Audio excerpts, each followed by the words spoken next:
Bonjour à tous et bienvenue dans ce nouveau podcast de Tesla Magazine. Aujourd'hui, j'aimerais sincèrement accueillir tous les nouveaux membres qui sont anti-VE. Et d'ailleurs, je vais mettre dans ce commentaire un article que j'ai désiré publier d'une personne qui est profondément contre le véhicule électrique et qui a posé des arguments extrêmement bien écrits. Donc, ça permettait vraiment d'ouvrir un débat et d'accueillir les éléments qui sont à disposition et qui sont factuels. Encore une fois, l'idée ici, c'est pas de se voiler la face sur le véhicule électrique. On comprend que c'est une tendance de fond qui a mis du temps d'ailleurs à émerger, mais il ne faut pas non plus être messianique sur le véhicule électrique et comprendre qu'il y a des enjeux extrêmement denses d'industries qui sont en train de totalement changer, mais que des startups ont besoin du véhicule électrique pour émerger et que notre économie en a besoin. Voilà, c'est simplement mon constat. Maintenant, c'est sûr qu'il y a beaucoup de corrections à faire. Il n'y a qu'à parler des autoroutes, par exemple. Je suis convaincu que même s'il y avait, par exemple, des bornes de recharge sur toutes les aires d'autoroute, il y aurait un problème à terme. Pourquoi? Parce que si tous les véhicules électriques, compte tenu du temps qu'il faut pour se recharger, on aurait forcément des flux d'attente qui seraient extrêmement longs. Et ça, je pense que tout le monde est capable de le comprendre. Alors maintenant qu'on a dit ça, quelle solution est-ce qu'on a?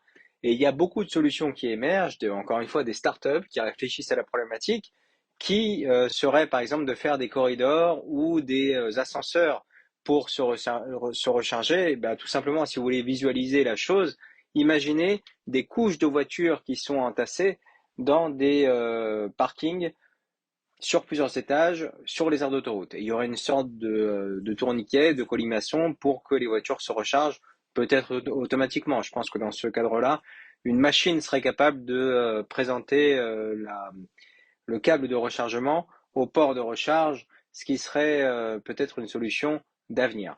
Donc là, on est bien au début de cette révolution et c'est pour ça que c'est intéressant d'accueillir aujourd'hui les personnes qui sont contre le véhicule électrique parce que il faut comprendre les mécanismes et les vraies réflexions qu'ils se posent.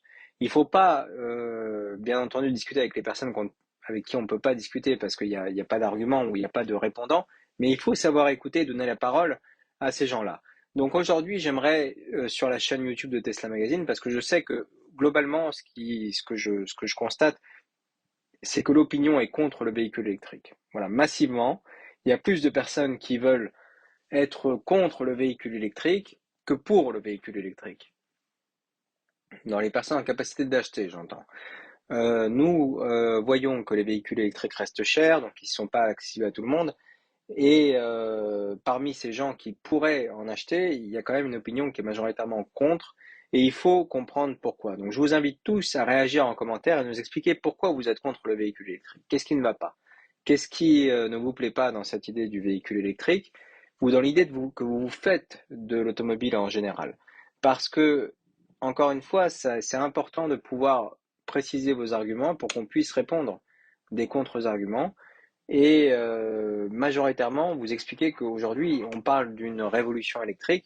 C'est bien évidemment parce qu'il y a de la demande pour ces véhicules et que de toute façon, si demain tout le monde voulait un véhicule électrique, le marché ne serait pas capable d'y répondre. Déjà qu'il y a déjà des gros délais d'approvisionnement pour le véhicule électrique et le véhicule en général, ce serait pas gérable. Donc on va dire que cet état de tension et cet état de, ouais, de divergence d'opinion n'est pas un problème. Au contraire, c'est une période qui permet de réfléchir tous ensemble et je pense qu'il faut maximiser le nombre de points de réflexion qu'il est possible d'avoir. Donc sur tous les supports, voilà, de permettre à chacun de poser ses questions sans jugement et en toute bienveillance. Et ça, c'est très important parce qu'aujourd'hui, c'est souvent des oppositions qui sont flagrantes, alors des propriétaires de véhicules électriques et des personnes qui n'en ont pas, qui se bataillent sur le sujet. Mais je pense qu'il ne faut pas voir les choses comme ça. Il faut bien entendu tous être conscients que c'est une chance d'avoir un véhicule électrique en ce moment et que demain ce sera une norme. Voilà, c'est comme ça qu'il faut voir les choses avec l'implantation des ZFE, de tous les dispositifs qui sont lourds et qui arrivent.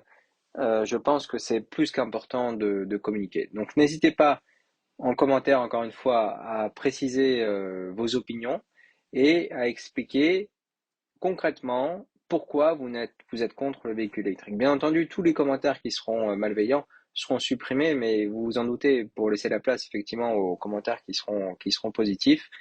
Donc n'hésitez pas et voilà, que ça apporte de bons débats de société. Bonne journée, au revoir.